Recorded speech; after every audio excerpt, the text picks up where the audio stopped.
General समरेज Salik मेरे साथ मौजूद है जनाब, और मैं बात करूंगा R4 कंट्रीज़ की।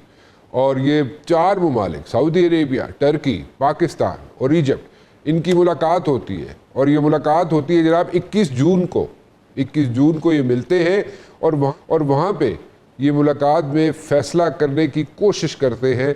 और कोशिश ये होती है जनाब कि इसमें मज़ीद ममालिक भी शामिल हो जाएं, मज़ीद ममालिक इसमें शामिल होते हैं और फिर ये रीजन में क्या रोल प्ले कर सकते हैं in the times to come. This is very important.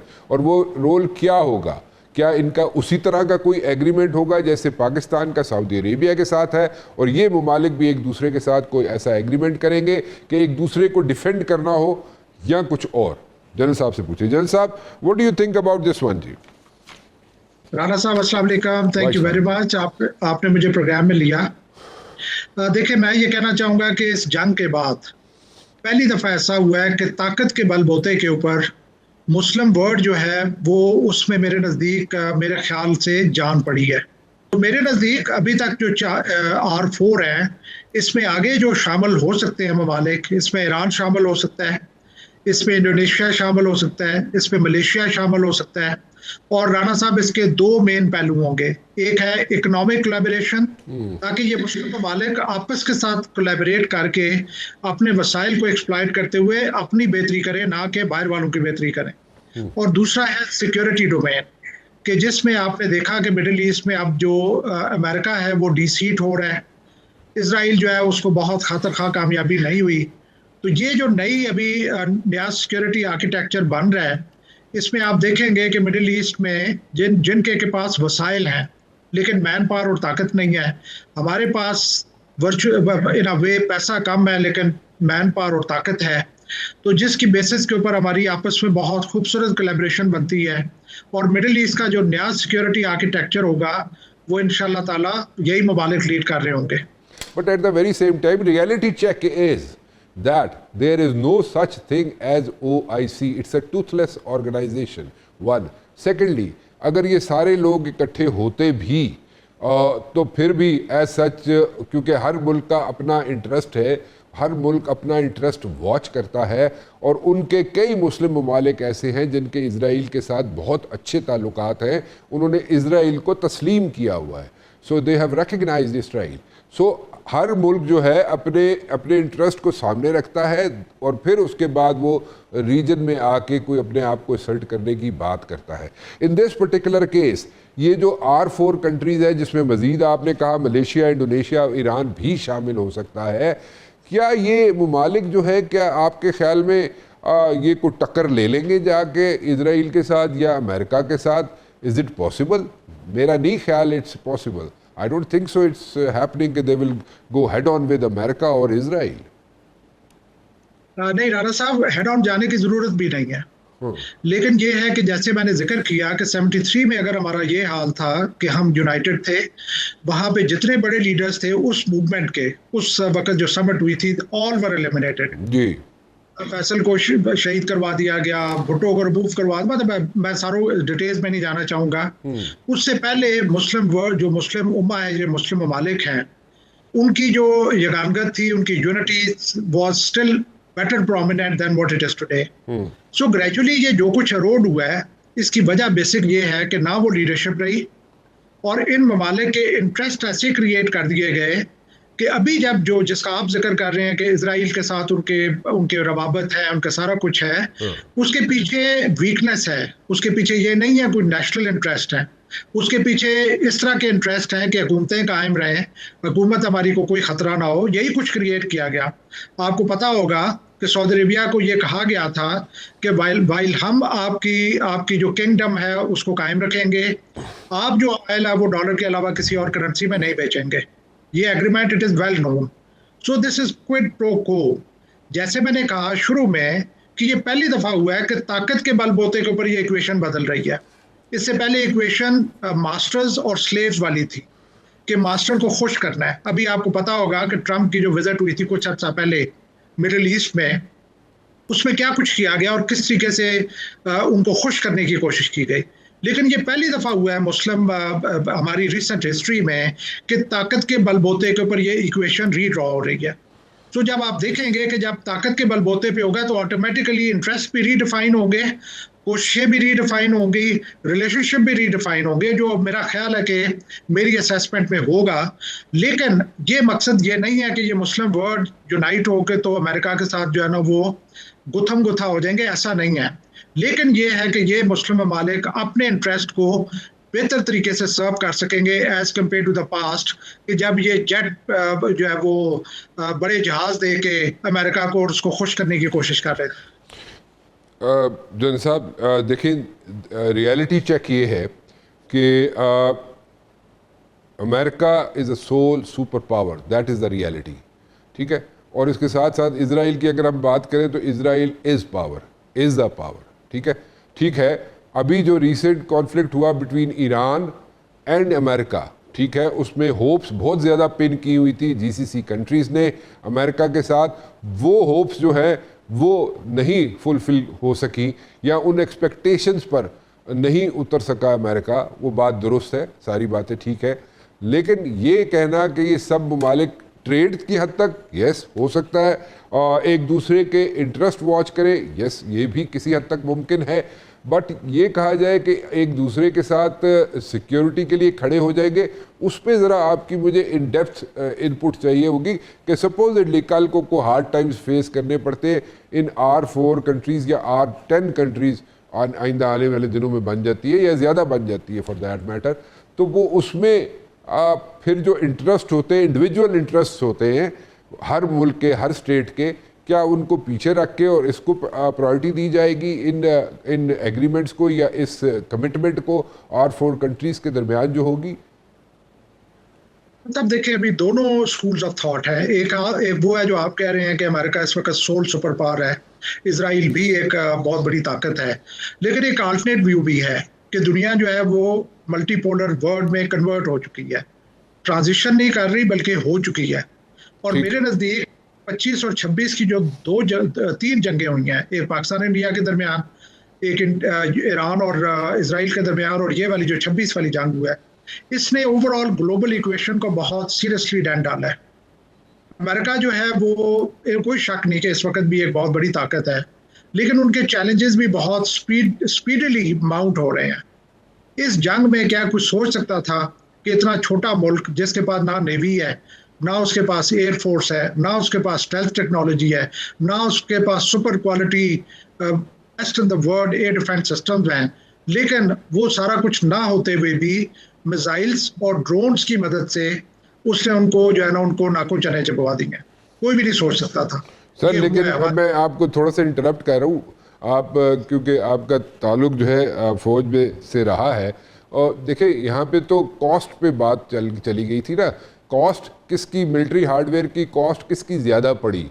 तो मिलिट्री हार्डवेयर की कॉस्ट जो है वो अमेरिका को ज़्यादा पड़ी, उनका जो मिलिट्री हार्डवेयर है वो ज़्यादा कीमत का था, वह ज़्यादा महंगा था मिलिट्री हार्डवेयर, ऐसे कह देते हैं।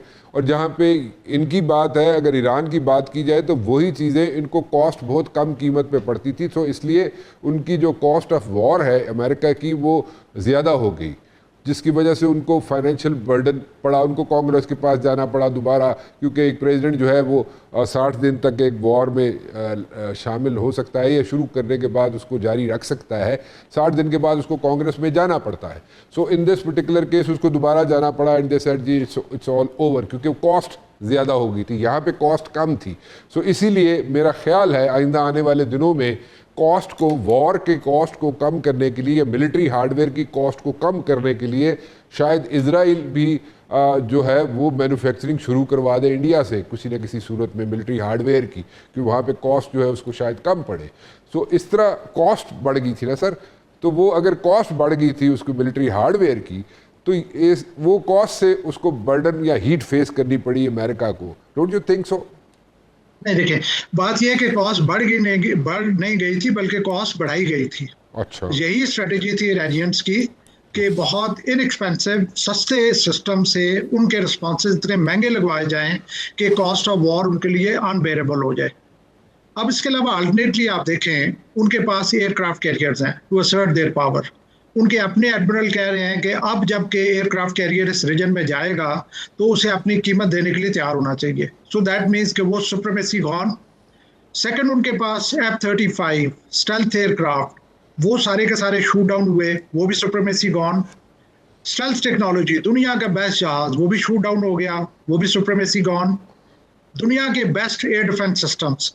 तो मेरे नज़दीक ये ईरानियन स्ट्रेटजी का हिस्सा था कि कॉस्ट ऑफ वॉर इतनी बढ़ाई जाए कि अमेरिकन के लिए अनबेरेबल हो जाए, और यही अमेरिकन के लिए चैलेंज है कि सर ये ईरानियन स्ट्रेटजी का हिस्सा था जनरल साहब, या सपोर्ट थी चाइना और रशिया की तरफ से ईरान को और उनकी स्ट्रेटजी काम आई? देखिए बात यह, अभी तो कल प्रेसिडेंट ट्रंप ने शुक्रिया अदा किया टर्की का, चाइना का और रशिया का, कि मैं उनका शुक्रगुजार हूँ कि वो इस जंग से अलहदा रहे। इसमें कोई शक नहीं कि बिहाइंड द सीन ये ममालिक भी काम कर रहे थे, लेकिन ये कि ईरानियंस की जो स्ट्रेंथ इमर्ज होके आई है, वो एक तो लीडरशिप है। कौन सी जंग होगी कि जिसमें टॉप लीडर पहले दिन अपनी जान की कुर्बानी दे और अपनी बिखरी हुई कौम को यूनिफाई कर दे सिर्फ अपनी जान दे के। उसके अलावा ये कि जो ईरानियंस हैं उनकी जो अगर आप एजुकेशन लेवल देखें, one of the best in the world. तो इट वाज द नॉलेज जो उन्होंने हासिल किया ओवर 4-5 डिकेड्स, जिससे उन्होंने जो सबसे बड़ा फर्क डाला वो ये था कि उनके पास ऐसे सिस्टम्स थे जो दुनिया एंटीसिपेट नहीं कर रही थी कि उनके पास होंगे। क्या आप इमेजिन कर सकते हैं कि शाहद मिसाइल जो ड्रोन है, मोटरसाइकिल के इंजन से वो बनाया जाता है, and it becomes unstoppable for anybody जो सुपर टेक्नोलॉजी लेके बैठे हुए हैं। तो इसलिए मैं समझता हूँ कि इसमें बैकअप सपोर्ट भी होगी, लेकिन कुछ कामयाबियां जो ईरानियंस की अपनी थी, जिसकी वजह से उनकी स्ट्रेटजी का हिस्सा था कि कॉस्ट ऑफ वॉर कितना बढ़ाया जाए कि अमेरिका के लिए उसके अलावा मैं ये कहना चाहूँगा उन्होंने जो स्ट्रेट ऑफ हॉर्मुज़ में किया, that was again a master stroke, कि बायलैटरल जंग को दुनिया के लेवल पे ले गए और पूरी दुनिया चीखना शुरू हो गई अपने जो उनकी ट्रेड के जो इश्यूज आ रहे थे उसकी वजह से। सो मेरे नज़दीक जो मैंने शुरू में आर्गूमेंट दिया है कि ताकत के बलबूते पे पहली दफ़ा ये हो रहा है कि किसी मुस्लिम ममालिक ने या मुस्लिम मुल्क ने एक सुपर पावर को चैलेंज किया है। सर अगर sorry I am cutting you, लेकिन एक चीज़ ज़रा जहन में रखें, स्ट्रेट ऑफ हॉर्मुज़ की जब हम बात करते हैं कि जनाब इनका एक मास्टर स्ट्रोक था ईरान का या ट्रम्प कार्ड था ईरान का, ठीक है, इसमें कोई डाउट नहीं है, और जिस तरीके से ईरान ने सफ़र किया इसमें भी कोई डाउट नहीं है कि वो बहुत एक्सेप्शनल है और वो हर मुल्क इस तरह हीट फेस नहीं कर सकता जिस तरह इन्होंने तकरीबन 100 दिन से ज़्यादा की जंग में हीट फेस की, इसमें कोई शक नहीं है। लेकिन शहनशाह ईरान थे तो शहनशाह ईरान ने भी इस चीज़ की इंडिकेशन दी थी जब वो पावर में थे, तो उस वक्त उन्होंने इंडिकेशन दी थी और उन्होंने इंडिकेट किया था कि हमारा जो ट्रम्प कार्ड है that is straight of Hormuz. तो फिर उसको मद्देनज़र क्यों नहीं रखा गया जब असेसमेंट होती है ना सर जंग से पहले? तो हमने तो यही देखा है, वॉर गेम्स में भी देखा है यही कि असेसमेंट होती है पहले, सारी असेसमेंट जब हो रही होती है, तो इन दिस पर्टिकुलर केस जब यहाँ पे स्ट्राइक्स होनी थी ईरान पे, तो वहाँ पे असेसमेंट क्यों नहीं ऐसी हुई कि शहनशाह ईरान का वो बयान ही सामने रख लेते, वो स्टेटमेंट ही सामने रख लेते जिसमें उसने कहा था कि येस स्ट्रेट ऑफ हॉर्मुज़ हमारे पास एक कार्ड है, ट्रम्प कार्ड है, और वो तो बड़ी पुरानी बात है, वो तो 40-45 साल पुरानी बात है, उस वक्त कह रहा था शहनशाह ईरान जब पावर में था वो। देखिए 90% जो डिफीट्स हैं मिलिट्री हिस्ट्री की, उनके पीछे faulty assessment of the enemy है जी। ना सिर्फ शहनशाह ईरान की जो आप मिसाल दे रहे हैं, बल्कि 1956 में जब सुएज कनाल ब्लॉक हुई थी और उसकी कीमत ब्रिटेन ने ये अदा की थी कि Britain ceased to be the super power, वहाँ से इसी तरीके से इनिशिएट हुआ था प्रोसेस जिस तरीके से स्ट्रेट ऑफ हॉर्मुज़ से हुआ है, और ब्रिटिश के जो एलाइज थे वो उसको छोड़ गए थे और ब्रिटिश जो अकेला रह गया था, पाउंड की जो है वो डेप्रिसिएशन शुरू हो गई और Britain ceased to be the super power. मेरे नज़दीक आप प्रेसिडेंट ट्रंप खुद कह रहे हैं अभी कि ये गलती थी, हमें ये जंग जो है ये मतलब सही नहीं थी। उनका ये ख्याल था कि हम जब उनके सुप्रीम लीडर को एलिमिनेट करेंगे तो जो प्रोटेस्ट कुछ अर्सा पहले हुई थी वो राइज करेंगी और विद इन 10 डेज हम ईरान को लिबरेट करवा लेंगे। फॉल्टी असेसमेंट, और बल्कि उसके मैं समझता हूँ कि उसका रिवर्स एक्शन हुआ। मैं यहाँ तक ये भी कहना चाहूँगा कि मोदी ने भी इसी तरह की असेसमेंट की थी पाकिस्तान के बारे में कि पाकिस्तान इस वक्त वल्नरेबल है, उसमें बहुत सारे इश्यूज हैं, उनको मैं एक्सप्लॉइट करता हूँ और उस डिवीजन को और ज़्यादा एक्सेंचुएट करता हूँ। लेकिन हुआ क्या था कि हमारी कौम में यूनिफिकेशन हुई थी। तो ये एक नॉर्मल सी चीज़ है कि जब फॉल्टी असेसमेंट होती है, और वो किसी से भी हो सकती है, आप देख लें कि मुझे, आपको, हम सबको पता है कि स्विस, ये जो है स्ट्रेट ऑफ हॉर्मुज़, एक बहुत बड़ा लिवरेज था ईरानियंस के हाथ में, लेकिन क्या अमेरिका को ये पता नहीं था? लेकिन अमेरिका का ये ख्याल था, वेनेजुएला के इंसिडेंट ने उनको और ज़्यादा एम्बोल्डन और एरोगेंट किया कि ये तो कुछ पे नहीं है, तर्न वाला चीज़ें हम इनको खा जाएंगे। लेकिन ये है कि बैकफायर की बहुत बुरे तरीके से। और इसराइल जो है वो भी, जो उसके बड़े प्लान है वो भी अभी इस वक्त खतरे में है। और जो आप R4 की बात कर रहे हैं, जी मैं इसको दोबारा से कहना चाहूँगा कि ये एक इनिशिएशन है, एक आगाज़ है। जब कोलैबोरेशन शुरू होती है तो इसी तरीके से शुरू होती है, फिर जूं जूं आपकी कैपेसिटी बढ़ती है, दुश्मन की कैपेसिटी कम होती है, तो उसमें सॉलिडिफिकेशन होती जाती है। तो this is just a beginning. मेरे नज़दीक इसमें और ममालिक भी शुरू होंगे और इसके जो ऑब्जेक्टिव्स हैं वो भी आगे with the passage of time modify होते जाएंगे।